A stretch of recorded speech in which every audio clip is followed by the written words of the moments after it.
As the street grew darker, Pablo, a young student, put away his tools and headed to the trailer to change.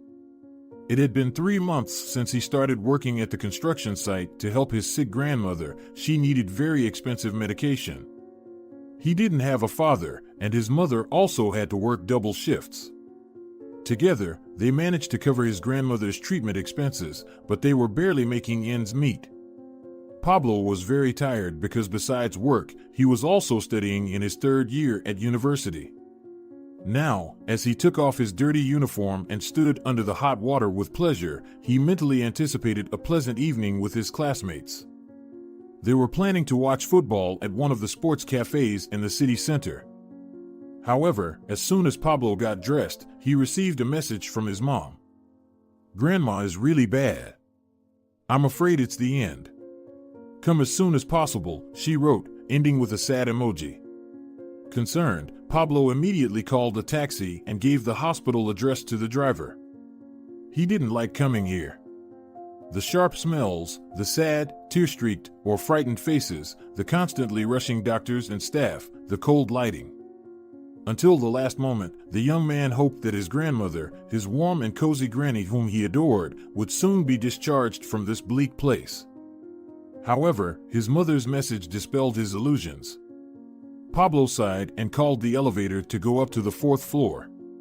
Perhaps he could find his grandmother's room in pitch darkness. He had visited her so many times. And now, it seems, he's doing it for the last time. His heart squeezed, a traitorous lump rose in his throat, and he desperately wanted to cry. He clenched his teeth because he knew that tears wouldn't help his grandmother. He had to be strong and manage to tell the most beloved person how much he loved her and how much he would miss her. Pablo entered the room without knocking, trying not to make any unnecessary noise. All the nurses and doctors had long been used to him and didn't pay attention anymore. However, there was no one else in the room except for his mom and grandmother. At the sight of the latter, a pang pierced the young man's heart again. During her illness, his grandmother had become extremely thin, almost weightless. Pablo didn't know how she was still holding on. His grandmother's eyelids were closed, she was sound asleep. Her face was peaceful, no hints of pain or suffering. And yet, there was such fragility in her entire appearance that Pablo was afraid that at some point she would simply melt away into the air. Again, with an effort of will, the young man suppressed his tears and approached the bed. "How is she?" Pablo whispered. His mom, holding his grandmother's hand, was pale and sorrowful. "She's very weak," she whispered back. Her hair was disheveled, her shoulders slumped, as if the woman bore the weight of the world on them. Pablo embraced his mother. "You need to rest, Mom," he whispered softly. But the woman just shook her head. "I can't leave right now. The doctor said Grandma probably won't make it through the night." With these words, Pablo's mother silently began to cry. There was nothing left for the young man to do but hold her tightly. When the woman calmed down a bit, he suggested they walk to the cafeteria. "Are you sure? I'm afraid to leave her even for a minute." Pablo confidently looked his mother in the eyes. "Don't worry, I'll be right here. Go have something hot to drink and a snack." His mother shook her head. "I couldn't swallow anything right now. You need to take care of yourself, Mom. I don't want you ending up in the hospital too," Pablo reasoned. His mother nodded thankfully. "You're right, son. I'll try to eat something." With these words, his mother left the room. Pablo sighed and looked at his sleeping grandmother again. Random childhood memories started flooding his mind. There's Grandma taking him to the amusement park where he first tasted mint ice cream and a crunchy waffle cone, and there she is giving him a fluffy white rabbit for his birthday. How happy he was that day! Pablo became so deeply engrossed in his memories that he didn't immediately hear his grandmother's soft sigh. He only snapped out of it when she let out a weak groan and opened her eyes. Pablo gently took his grandmother's hand and smiled warmly at her. "Abuela, how are you?" But his grandmother didn't respond to him. She looked at him as if she couldn't understand who was in front of her. "Is that you, Felipe?" she whispered. Have you come for me? Pablo was slightly taken aback. He didn't know who Felipe was. His grandfather's name was also Pablo. Abuela, it's me, your grandson. For a few moments, his grandmother looked at him with a lack of understanding. Ah, it's you, Pablito, she whispered. Pablo felt a hint of disappointment in her words. Or was it just his imagination? Pablo looked closely at his grandmother. Her gaze was distant, as if she were mentally somewhere very far away. And who is Felipe? The young man dared to ask. His grandmother weakly smiled and closed her eyes. Her face took on a dreamy expression. Felipe. He was my first love, the old woman answered softly. Pablo was incredibly surprised. He never thought his grandmother loved anyone other than his grandfather. He even felt a little sorry that he asked. Good thing Mom didn't hear, he thought. Or did she know about it? Women are more interested in such matters. Perhaps his grandmother had already told his mother about her life before marriage. Pablo was pulled from his thoughts by a dry cough from his grandmother. The old woman paled considerably and took a long time to recover. Again this cough, complained the grandmother. I'm so tired of these fits. It was different when I was young. Pablo stroked his grandmother's hand. Where were you living back then, Abuela? He asked. Oh, I traveled a lot around the country. I worked in various places. I had a good education, you see. I was hired as a governess in wealthy households, and I raised the children of merchants and even aristocrats. How many girls I turned into ladies. The grandmother said all this slowly and very quietly, but she kept smiling. How pleasant it is for old people to remember their youth. They always look back. It's because they have nothing ahead of them. Pablo thought sadly. The dreamy expression on the grandmother's face suddenly turned troubled. Pablito. I know that soon. The grandmother began, but before she could finish her sentence, she was again overcome by a prolonged fit of coughing. Throughout this time, the young man held her hand. Finally, the coughing fit subsided. It's better not to waste your strength on words, Abuela, Pablo advised. But the grandmother stubbornly shook her head. Don't interfere, Pablito, I know better, she said. It was clear that the words were difficult for her, but the old woman had no intention of giving up. She had always been a warrior, flashed through Pablo's mind. As much as he knew his grandmother, she never despaired until the very end and always persevered towards her goals. I know I'll die soon, continued the grandmother. The doctors have nothing to do with it. I can feel it. Pablo wanted to object, but the grandmother gestured for him to be silent. Listen, Pablito. Before I die, there's something important I must tell you. It's very important. The grandmother's expression was very serious at these words. Pablo remained surprised and silent. Suddenly, the doors of the room opened, and a nurse entered. The grandmother looked at her from under her brows. Are you awake? The girl said friendly. Do you need anything? The grandmother shook her head. Her whole demeanor spoke only one thing. She wanted the nurse to leave as soon as possible. Sensing this, the girl removed the empty medicine bottles from the table and left the room. The grandmother took a deep breath, gathering her strength to continue. However, the cursed cough made her fall silent again for a long time. When the fit subsided, Pablo noted with pity that his grandma had become even paler. Pablito, she whispered. Yes, Abuela, Pablo replied, leaning a little closer. For some reason, he suddenly felt that after this, his life would never be the same. In my red notebook, which is in the nightstand, you'll find the address of a lawyer, the grandmother said. When I die, go to him. He will show you your home. Pablo couldn't believe his ears. Has Grandma lost her mind? He thought. Abuela, what are you talking about? He asked aloud. You'll learn everything from the letter the lawyer will give you, Pablito, the grandmother replied weakly. Her gaze, which had been wandering along the walls for a long time, finally settled on her grandson. You've grown up so much, Pablito, the grandmother said admiringly. Then she leaned back on the pillows and closed her eyes.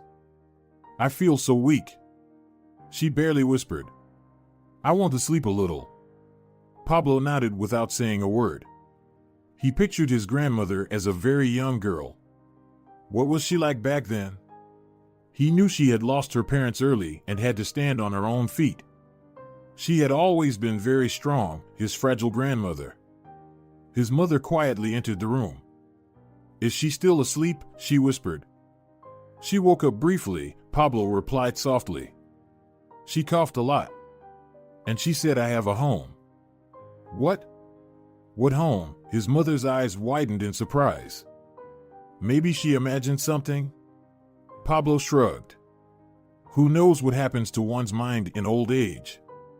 Mother agreed with him. That night, grandmother passed away. She didn't wake up again and quietly died in her sleep. When Pablo was collecting his grandmother's belongings from the nightstand, he came across a red notebook and absent-mindedly tucked it into his shirt pocket. The whole day passed in hustle and bustle. Pablo and his mother didn't have a single peaceful moment. The young man was even grateful for this. It made him worry less about the loss. In the evening, when he returned to the dormitory and lay down on the bed without undressing, he felt something solid in his pocket and remembered the notebook. He pulled out the worn-out booklet and started flipping through the pages. They were filled with fragments of thoughts and lines. Sometimes grandmother wrote poems, as well as recipes and shopping lists.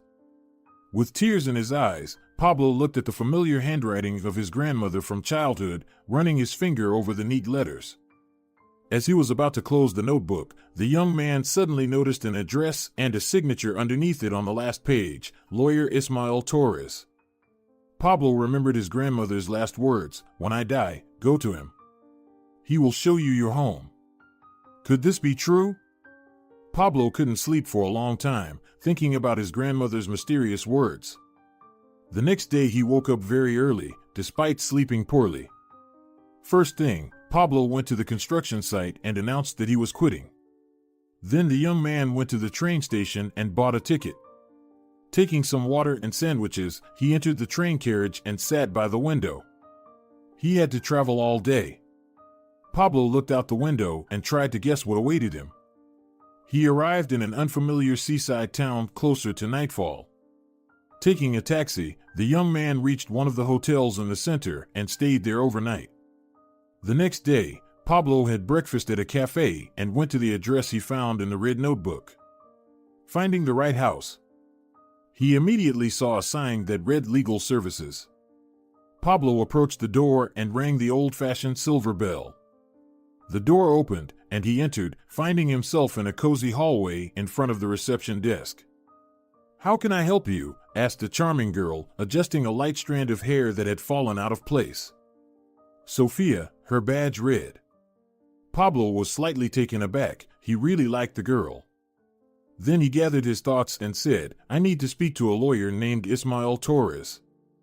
Can I do that now? Sophia glanced at the computer monitor, typed something on the keyboard. He's currently with a client, but you can meet with Mr. Torres in about 15 minutes. Would you mind waiting a bit? She replied, once again raising her blue eyes to him.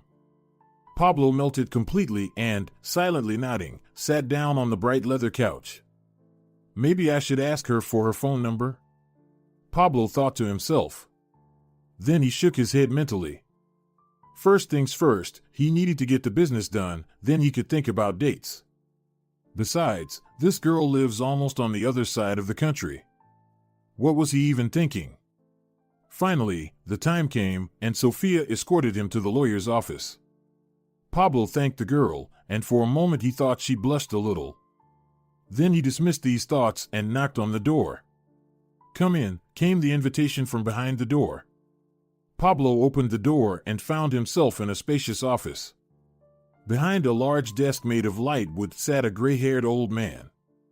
He looked at least 80, but the clear gaze of his eyes and the confidence with which he stood up to greet the client revealed strength and energy in him. Probably all thanks to the sea air. Everyone here looks quite good, Pablo decided to himself. He shook the dry yet firm hand of the lawyer and took the offered seat.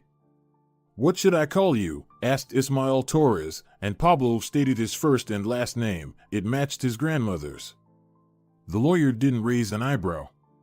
Pablo became anxious. If his grandmother had told the truth, he surely would have remembered her rare last name. But then Pablo thought, perhaps when his grandmother dealt with Torres, she still used her maiden name. Gathering his courage, Pablo began his story. He told the lawyer about his grandmother, her illness, and her last words to him before she passed away. Then he showed Ismael the entry in the red notebook and mentioned her name. Torres carefully examined his own address for a moment, then remained silent for a while. What do you make of this?" Pablo asked nervously, eager to know if his journey had been worthwhile. Torres cleared his throat lightly. "I remember your grandmother very well. She was a wonderful woman. So, she's gone." It seemed to Pablo that the lawyer discreetly wiped away a tear. "So, was my grandmother telling the truth? About some house that belongs to me?" he asked. The lawyer looked attentively at the young man and nodded briefly. "Before we proceed, I would like to carefully review your documents." "Of course," Pablo nodded hastily. He took out a folder and handed it to Torres. The lawyer silently examined the documents for a while. Then Ismael Torres got up and walked to the large desk where the archives were kept. He stood there for a moment, as if contemplating where to look, then pulled out one of the drawers and started going through the folders inside. Finally, he pulled one out, pushed the drawer shut, and returned to the table where Pablo was sitting. "Here," Ismael Torres said, gently placing the folder on the table. "This document has been kept here for over 30 years. What does it say?" Pablo asked, barely breathing. "It's Felipe Treviso's will." Pablo felt dizzy. He remembered how his grandmother called him Felipe when she regained consciousness for the last time. 30 years ago, Felipe left his house to your grandmother in his will. However, she didn't want to live in it. Now that she's gone, it belongs to you. Pablo felt everything spinning before his eyes. So, his grandmother's words weren't the ramblings of a sick old woman. Pablo still couldn't believe it. And then a simple thought occurred to him. Wait. But if my grandmother died, shouldn't the house go to my mother? But Ismael Torres shook his head. The thing is, Felipe wrote in his will that in the event of Veronica's, your grandmother's, death, the house should pass to his male heir. He thought your grandmother had given birth to a son. So now, the rightful owner of the house was him. Pablo's breath caught again. It wasn't easy to adjust to the idea that a house had suddenly fallen into his lap. Seeing his bewilderment, Ismael Torres opened the will folder again and took out a yellowed envelope. Before we proceed with the paperwork, read this letter. It was written to you by your grandmother. Pablo took the envelope with trembling hands. The lawyer stood up from the table and, apologizing, said he would step out for a moment to grab a coffee. The young man understood that he was simply tactfully leaving him alone with himself and mentally thanked the old man. When Torres left, Pablo opened the envelope and pulled out several folded, yellowed sheets of paper. He unfolded it and began to read. Dear Pablito, it's me, Veronica, your grandmother. I'm sorry I never told you this story while I was alive. But now the time has come, and I hope you're ready to hear it. When I was 22 years old, I got a job as a governess in one of the wealthiest mansions on the coast. The house stood on the slope of a mountain, and almost every window had a view of the sea. I couldn't be happier. You know how much I love the sea. Moreover, there was a huge old garden in the house, where large walnut trees grew, fuchsias and orchids bloomed. I was enchanted by both the garden and the house, and my cozy room on the ground floor, where the most wonderful scents from the garden wafted in. My pupil was little Marisol, a wonderful 8-year-old girl. We studied French and Italian, conducted experiments, collected petals and leaves to dry them between the pages of books. We ran to swim at the wild beach, collected seashells, and built forts out of pebbles. We sewed dresses and staged plays. Marisol loved playing the piano, and we would make music together for 3 or 4 hours at a time. Our life was full of little discoveries and great happiness. Marisol's family treated me with great respect and kindness, and I began to feel like I always belonged in that place. Sometimes before falling asleep, I imagined myself as Marisol's older sister. It calmed me so much that I slept the most peaceful sleep. The only thing that occasionally bothered me were the strange sensations I sometimes felt in the garden. It seemed to me that someone was watching me. I looked around but didn't see anyone. Only once did I notice a slight fluttering of tulle at the window on the third floor. However, I knew that floor was uninhabited. Marisol's parents and the girl herself lived on the second floor. So I decided it was just the wind. However, very soon I learned that I was mistaken. It was a typical noon. Marisol and I were running around the garden, playing tag. Then the girl suggested playing hide and seek. She said she would hide, and I had to find her. I agreed and, closing my eyes, counted to 100. Then I went in search of the girl. I knew she liked to hide in a large hollow in one of the trees, so I didn't hurry too much so that the game wouldn't end too quickly. I walked along the path that circled the house, pretending to look for Marisol, when suddenly I noticed something strange. A white envelope was descending on a thin string from above. I looked up but saw no one. The envelope was right next to me, and I took it in my hands. The string fell nearby. I began to examine the envelope and was surprised to see my name on it. Señorita Veronica, read the neat letters. I lifted my head again, trying to understand where this mysterious message came from, but once again noticed nothing unusual. All the windows were closed.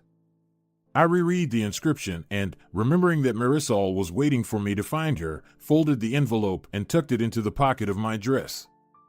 We played in the garden for a while longer, then we were called in for lunch. After lunch, Marisol usually rested in the nursery, leaving me with some free time. I retreated to my room, threw myself onto the bed, and pulled out the envelope. Burning with impatience, I opened it. Inside was a folded sheet of pristine white paper with a beautiful golden pattern along the edge. I unfolded it. The sheet was written in the same beautiful handwriting as my name. I began to read. Here's what the letter said. Dear Veronica, it's been 3 months since you appeared in this house, and every day it has become a little brighter because of you. You seem to have lit the sun in the sky. That's how I feel your presence in my life. You are the most beautiful flower I've ever seen in our garden. You are charming and unique. Forgive my recklessness, but I could no longer contain my impulse and decided to write to you. You have no idea of my existence, nor do you need to know who I am. I just want you to realize what a miracle you create for me every day. I wish for you to remain as happy and serene as you are and to bring joy to everyone around you. After finishing reading, I sat motionless for a while, trying to make sense of what had been revealed to me. There is someone else living in this house whom I had no idea about. And they are watching me. Yes, they've been watching me from the very first day. And I had no clue. I felt awkward and strange at the thought. Who is this mysterious stranger? Suddenly, I felt like the heroine of a 19th century novel. Can such things happen in real life? I desperately wanted to find out who the author of the mysterious letter was, no matter what. Doing so turned out to be difficult. When I showed the letter to Marisol, she just shrugged and shook her head. I've never seen this handwriting before. Mom and Dad write differently. Of course, I didn't dare ask the homeowners about it. Something intuitively held me back. I was terribly afraid of losing my job and my newfound magical life alongside Marisol. After some thought, I asked one of the maids, the modest girl Mia, if anyone else lived in the house besides the homeowner's family and the servants. She looked at me with alarm and immediately averted her gaze. It seems she knows something but won't say, I realized. That's when I decided to keep an eye on the maids and find out everything. The next day, shortly before lunch, I went into the kitchen and announced that I wouldn't be eating because my stomach was upset. I went to my room and slammed the door loudly so that everyone could hear me inside. Then I quietly slipped into the corridor and, silently closing the door behind me, crept to the stairs. I deliberately took off my shoes to avoid making noise and quickly climbed to the third floor, finding myself on a small landing, on one side of which was a heavy, massive door, and on the other, a window. I approached the door and tried the handle. It was locked. Then I went to the window and hid behind the heavy curtain, giving myself the opportunity to cautiously peek out from behind it. I didn't have to wait long. About 15 minutes later, heavy footsteps could be heard on the stairs. It could only be Martha, a middle-aged woman who worked in the kitchen. I peeked very carefully from my hiding place. Just as expected, Martha was holding a silver tray with plates of lunch, a glass of juice, and utensils. Martha placed the tray on the table near the door and pulled out a golden key from her apron. Suddenly, my nose started itching unbearably. Apparently, some dust got into it. I hid behind the curtain and, unable to resist, sneezed, trying to do it quietly. I heard Martha start turning the key in the door but then stop. Apparently, she had heard some noise. I held my breath. I really didn't want Martha to discover me. However, the woman seemed to think she had imagined it. I heard the door creak. I cautiously peeked out from behind the curtain again, but the door had already closed, hiding Martha and the tray from me. Deciding not to tempt fate any longer, I quietly slipped out from behind the curtain and dashed downstairs. Finding myself in my room, I caught my breath, feeling safe. Despite learning very little, I felt like a victor. Now I knew the third floor was inhabited, and that's where the mysterious stranger who wrote me the letter lived. My imagination was already painting romantic pictures, inventing 100 scenarios, what he looked like and why he stayed locked away like a true recluse. In the end, I decided to write a reply. Here's what I came up with. Dear stranger, thank you for all the compliments you bestowed upon me. I'm very flattered. I would like to know more about you. What is your name? And why do you never leave your room? When everyone had gone to sleep, I went back up to the third floor. I sealed the letter in an envelope and now slid it into the gap between the heavy locked door and the floor. Satisfied with my deed, I returned to my room, where only then did a troubling thought occur to me. What if someone among the servants finds my message? I didn't leave a signature. Would they guess that I wrote the letter? Or would they immediately give it to the mistress, who had seen my handwriting many times in Marisol's notebooks? Why hadn't I written the letter in printed letters? In the end, I couldn't sleep all night, and the next day I was pale and tired. However, my worries turned out to be in vain. When Marisol and I were walking in the garden, and the girl was running between the trees in search of squirrels, a letter fell into my hands again. I instantly looked up and managed to catch a glimpse of a hand quickly closing the window shutter. As before, I hid the letter in the pocket of my dress, and Marisol and I played in the garden until lunchtime. When I found myself back in my room, I immediately pulled out the envelope and, impatiently tearing it open, began to read eagerly. Dear Veronica, allow me to introduce myself. My name is Felipe, and I live on the third floor, as you may have already guessed. I don't leave my room because I can't walk after an illness I had as a teenager. As I read these words, tears welled up in my eyes. I decided to become a recluse because I couldn't accept the change that happened to me. I still remember the feeling of grass under my bare feet, the smooth pebbles of the beach, and the gentle warm waves of the sea. Unfortunately, I lost all of that and now live my life reading books and studying sciences. Besides, I love calligraphy and watercolor. Felipe's letter went on to describe his secluded life for a while longer. I felt sorry for him. I took a sheet of paper and wrote just one sentence, "Can I see you?" Then I did the same as the first time. I went up to the third floor and slid the note under the door. The next day in the garden, I received a response. There was only one line in the note, "Yes, today after lunch." I was very excited and became terribly distracted. After hastily eating lunch and wishing Marisol a good nap, I went to my room. Felipe had chosen this time wisely. After lunch, everyone in the house had a short break, and the risk of someone noticing me going up to the third floor was minimal. I stood in front of the mirror and critically examined myself.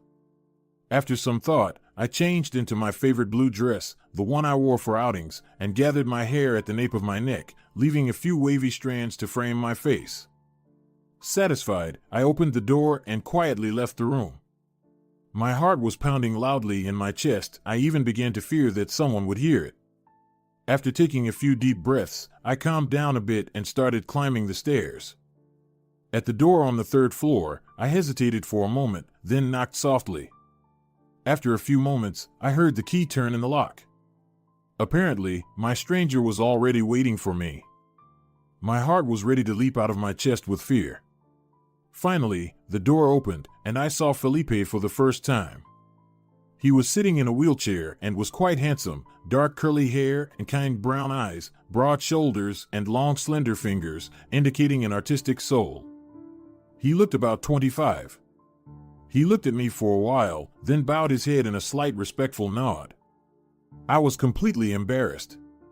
Felipe moved aside, clearing the way for me, and I entered his domain. The entire 3rd floor belonged to him alone. There were several rooms where he pursued art, painting, playing the piano, crafting things from wood, molding clay. There was also a small kitchen and a library with many books. This place seemed to me like a secret world known to very few, Felipe's parents and a few loyal servants. Even little Marisol didn't know she had a brother. It was astonishing and very sad. Felipe treated me to tea and pastries, and we talked for a long time about literature and art. He was an incomparable conversationalist. He knew a lot and could talk about any topic. 2 hours flew by unnoticed. I was so intrigued by Felipe. When I accidentally glanced at the clock, I couldn't believe my eyes. Gasping, I jumped up, saying it was time for me to go to Marisol.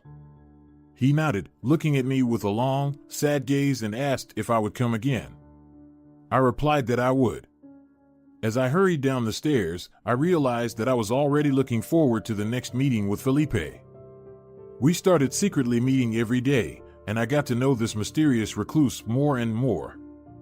He turned out to be wonderful, kind, noble, attentive, and sensitive. Felipe had an excellent sense of humor, and it was easy and pleasant to be with him. It hadn't been much time, but I couldn't imagine my life without him anymore. At some point, I realized I loved Felipe and felt he loved me with all his heart. But could our relationship have a future? I dreaded the thought of Felipe's parents finding out about our meetings, and I would be immediately dismissed. This thought caused me wild pain. Now I understood that I would lose more than just a job, the opportunity to live in the dream house by the sea, and spend time in Marisol's pleasant company.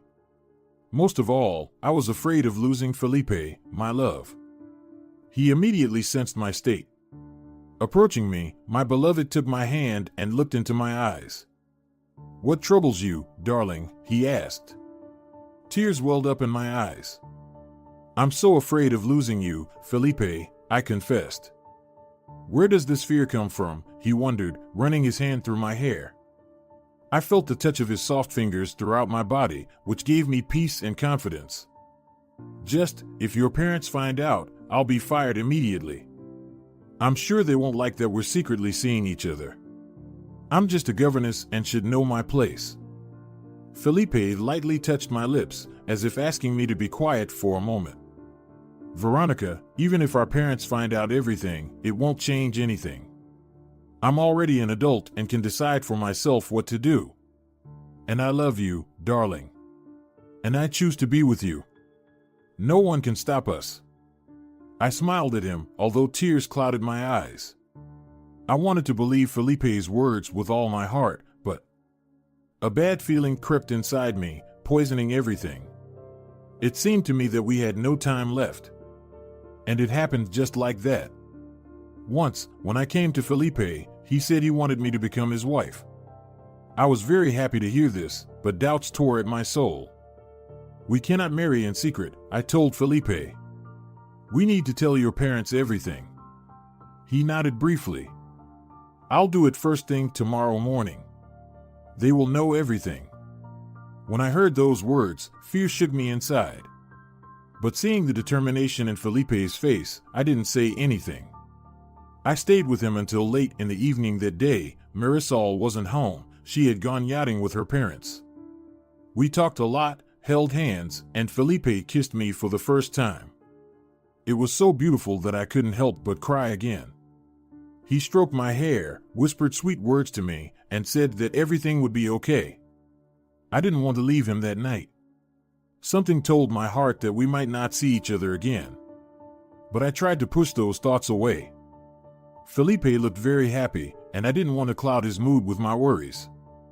When it was already very dark, I wanted to say goodbye to Felipe, but he didn't let go of my hand at the door for a long time. "Do you want to stay with me tonight?" he asked very quietly.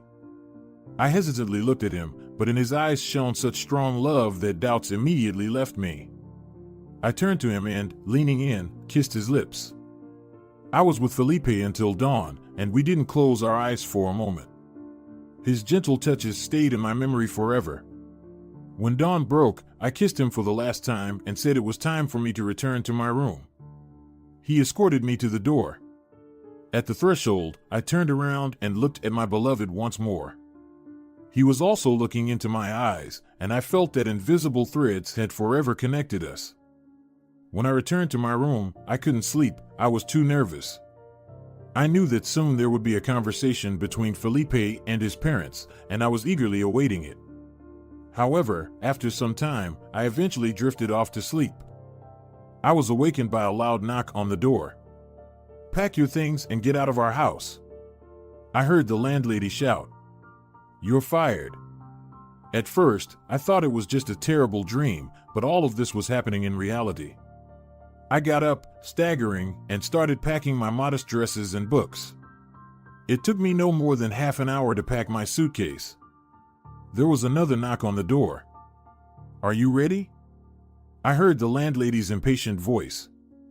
"We won't wait forever. Senor Travieso is already in the car. He'll take you to the city." I took my suitcase and opened the door. The landlady looked at me with disgust. "Bold, promiscuous girl," she thought of me.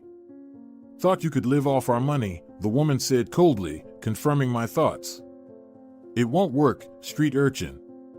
And you pretended to be so well-mannered." "I hope you won't tell Marisol," I pleaded. The woman gave me an angry look. "Don't you dare even mention her name with your filthy mouth," she almost shrieked. Blushing, I cast my eyes down. We didn't speak anymore. I silently walked to the exit of the house and sat in the back seat of the landlord's car. He didn't say a word to me either, just drove me to the city and dropped me off at the station. I stood in the middle of the square, pale, bewildered, lonely. I managed to find a decent room in the city center, which I rented for a few days. I was sure that Felipe would come to the city and look for me, so every day I went out and walked around the center near the station. I thought it would make it easier for him to find me. But each time I returned home alone, I never met Felipe. I was desperate, not knowing what to do or how to proceed. The days blurred together like raindrops. I missed Felipe terribly, Marisol, and the home that seemed so beautiful to me. And then I found out that I was pregnant, and I would have a child. Felipe's child. I cried for a long time, not knowing what to do. My savings were rapidly dwindling. I didn't know how to break the news to Felipe that he would soon be a father. Finally, I decided to write him a letter. For some reason, I was sure we would have a boy. I told Felipe everything on paper and at the end wrote my address with a request to come as soon as possible. I didn't know how to prevent his relatives or servants from intercepting the letter. I couldn't trust anyone. Then I remembered Marisol. Only she could help me. And I set off, giving the driver almost the last money I had. He brought me home, where I had spent so many wonderful days. Of course, I didn't ring the gate. Trying to remain unnoticed, I walked along the tall ivy-covered fence surrounding the garden. Suddenly I heard Marisol singing and, peering through the gap between the leaves, I saw the girl. She was sitting on the grass not far from where I stood. "Marisol," I called, not very loudly.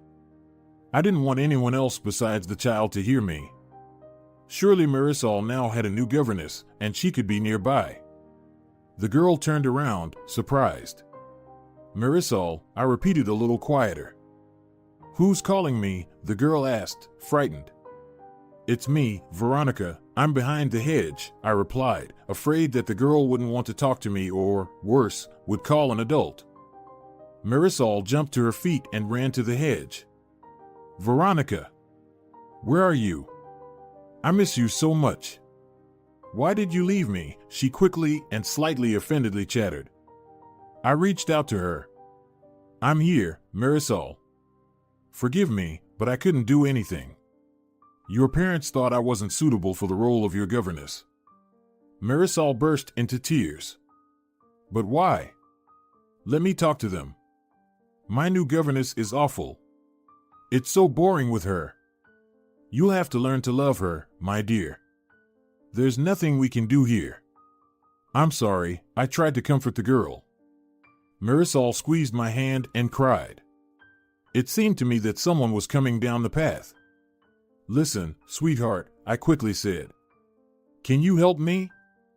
The girl released my hand and wiped her tears with her fists. Of course, she nodded. Just tell me how. I slipped a white envelope between the bars of the fence.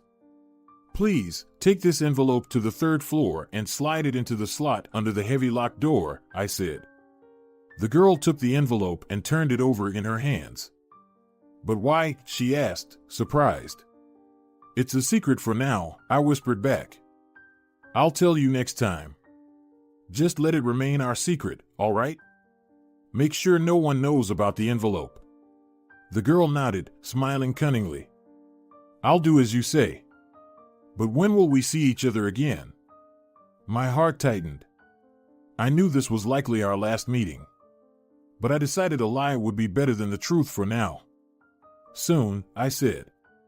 Promise? I just nodded, barely holding back tears. Marisol. Where are you, my dear? I heard an unfamiliar deep voice. The girl flinched, hastily hiding the envelope in her bosom. It's Senorita Perez, she's looking for me, she quickly said. I must go. Goodbye, Veronica. I stood by the fence for a long time, silently crying.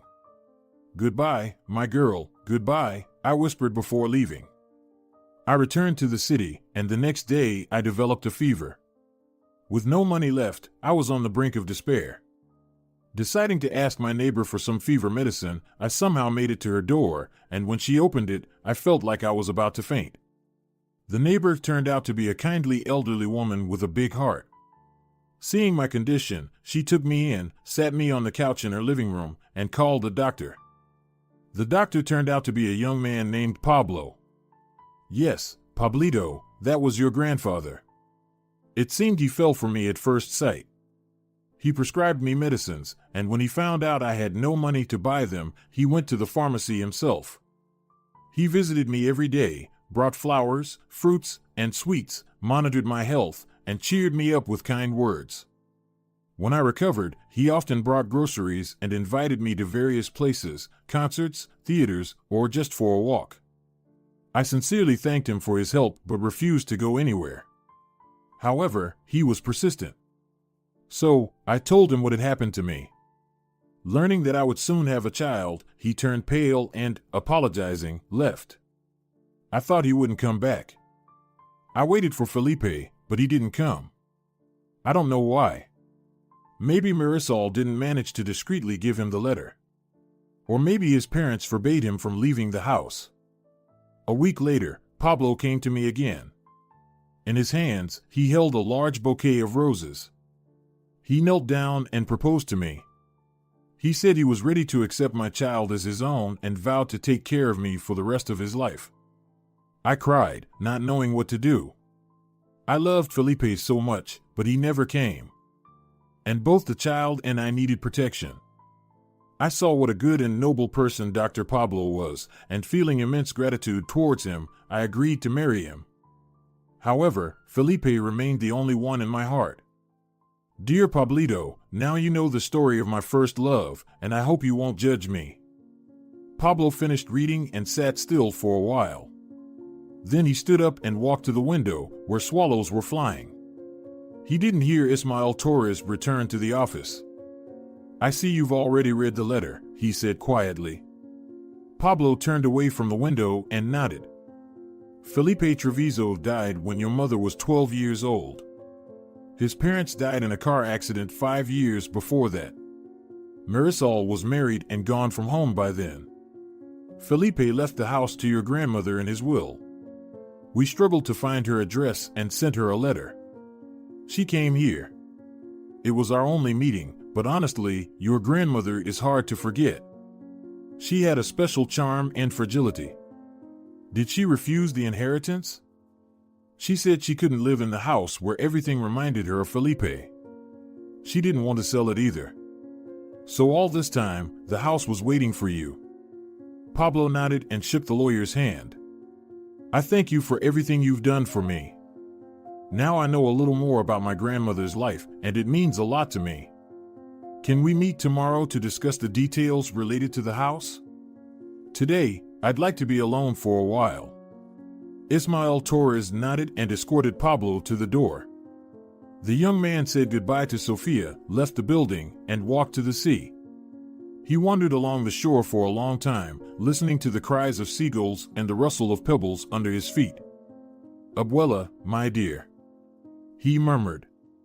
You kept the secret of your first love for so long, but I thank you for finally deciding to share it with me. Pablo noticed a pink and white heart-shaped pebble at his feet. He picked it up and threw it into the sea. Dear viewers, if you enjoyed the story, please support the video by liking it and leaving a comment. Thank you.